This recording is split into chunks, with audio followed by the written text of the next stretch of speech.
Hey, what's going on, everybody? This is Tyrone back with Tech Life.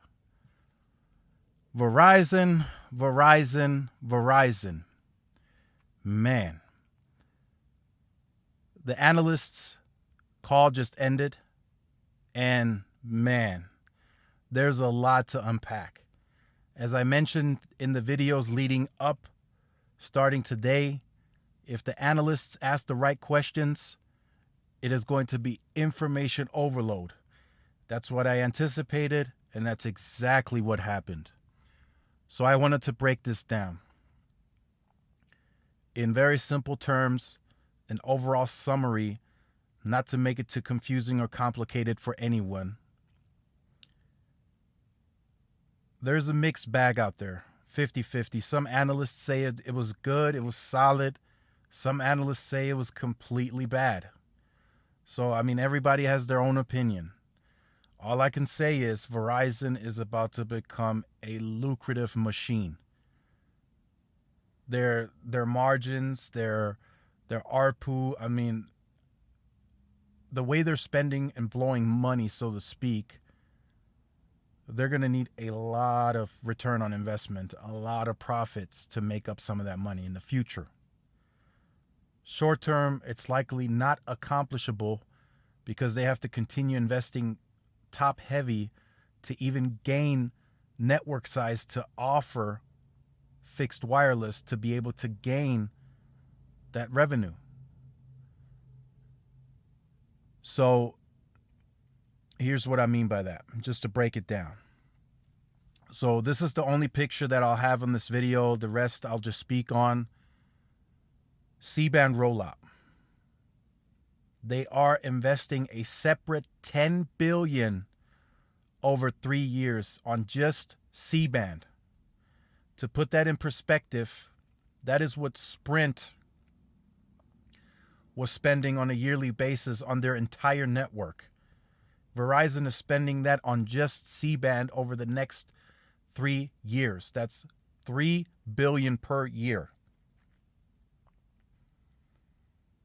On top of the 17.5 to 18.5 billion of their annual capex. That's a separate spend on just C-band. That is insane.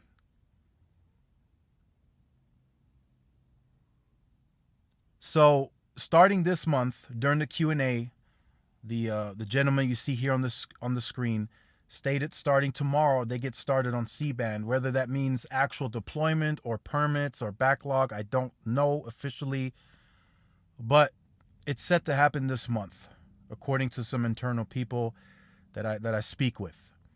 So in the first 12 months, they want to cover 100 million pops in the top 46 markets that it's cleared in. Will some of that launch in December or maybe even a month or two before that? Yes, I could see New York City launching around maybe October. Because again, they have $10 billion set aside for only C-band, which some of that money could be consumed by early clearing cost.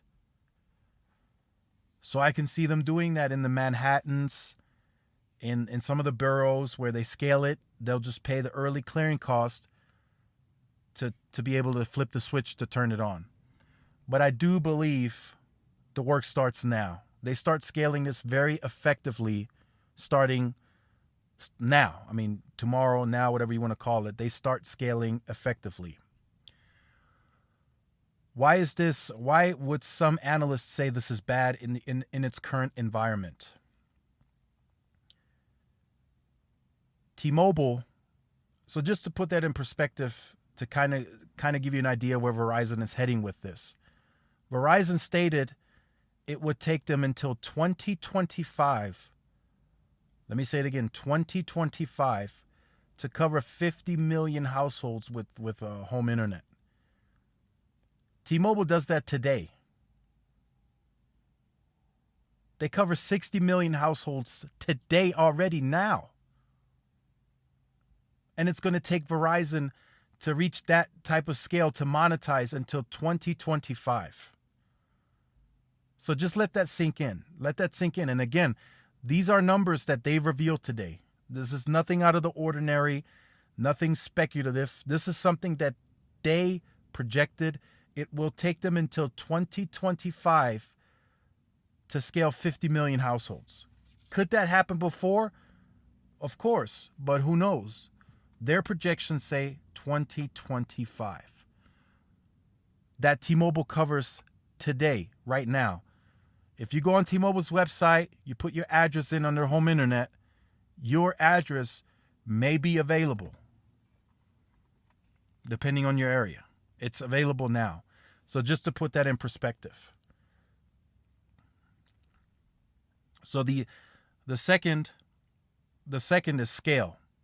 175 million plus C-band pops covered between the years 2022-2023, including 30 million covered with the fixed wireless assets, the home internet pretty much. And then going nationwide at scale, 250 million plus by 2024 and beyond, and then 50 million covered with home internet. Not really playing into Verizon's favor right now. T-Mobile is going to be able to scale massively more by that time frame. By this time frame, by 2024, T-Mobile will have already moved on to other projects, scaling small cells, more macros, start incorporating the C-band spectrum that they bought. I mean, there's so many other strategies and projects that T-Mobile could be involved in by then. I mean, from what I've seen analysts write and what I've been told and what I'm thinking, T-Mobile has a good 2 years of a lead in the 5G race that they so call it. 2 years, if not more, depending. So this is a massive difference in the companies. Verizon's strategy to begin with is likely more long-term anyway. Very, very, very long-term. Likely plays into 6G. At the end of this year, which this year Verizon is incorporating 14,000 more nodes of millimeter wave. Just let this sink in again. That will only bring network traffic to 5% on millimeter wave. 5%. They want to get that to 50% in the urban environments, but no timeline was given. Not one timeline. So, again, their timing is, this is going to be a lengthy process, a super lengthy process to get that to 50%. If what they already had was at 1 to 2% on their traffic, to get that to 5% and having to roll out 14,000 more nodes this year to get to that 5%, I mean, the millimeter wave nodes are going to be massive. And yes, I know they've been able to reduce that cost to 17,000 per site. But if you're going to have to roll out that many in abundance on every block, that's going to add up significantly over time. That's why I stated this is becoming a very, very lucrative business that Verizon is sitting on. And then with T-Mobile and AT&T bringing that pressure on margins and competition, I really don't know if Verizon can maintain their margins. People will just go to other networks. T-Mobile is getting better. AT&T is getting better too. Verizon is maintaining their lead. That's what they're standing their ground on. We have the best 4G. We have the best 5G. We have the largest network. The quality is there. And they also did say that the quality of the spectrum is also there that they paid for because it's all contiguous. And yes, they're not wrong. T-Mobile's spectrum in a lot of areas is not contiguous. It's all broken up. But I would say, even including the debt that they took on from Sprint, they likely paid less for the 2.5 and the existing sites, the towers that already exist, that they can even densify more. Verizon is likely going to have to densify in some areas to create overlapping coverage to make densification and to make the C-band work properly. Not all areas. They set that on the call. Likely, the top 46 markets are likely good to go on that because they built their network on overlapping coverage. So densification in a lot of these markets is great, but in some areas they have to build more. So I'm sure some of that 10 billion is also going to go to building newer sites and small cells for that matter. So again, I didn't want to, it was kind of hard sitting through that 2.5 hours. So I wanted to break that down for you guys in this video. There'll be more to come. Trust me. This is going to have to get unpacked. I'm sure there'll be more clarification and news to come out that I'll update you on. Again, tomorrow is T-Mobile's earnings call. Analyst day. They're going to have a field day. They're going to have an absolute field day.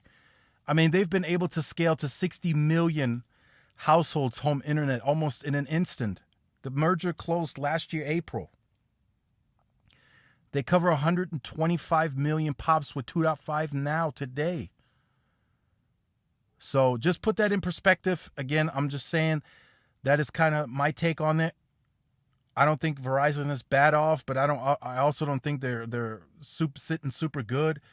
From a capacity perspective, they're great. They're going to have massive capacity out there. They likely will be faster than T-Mobile. But I do think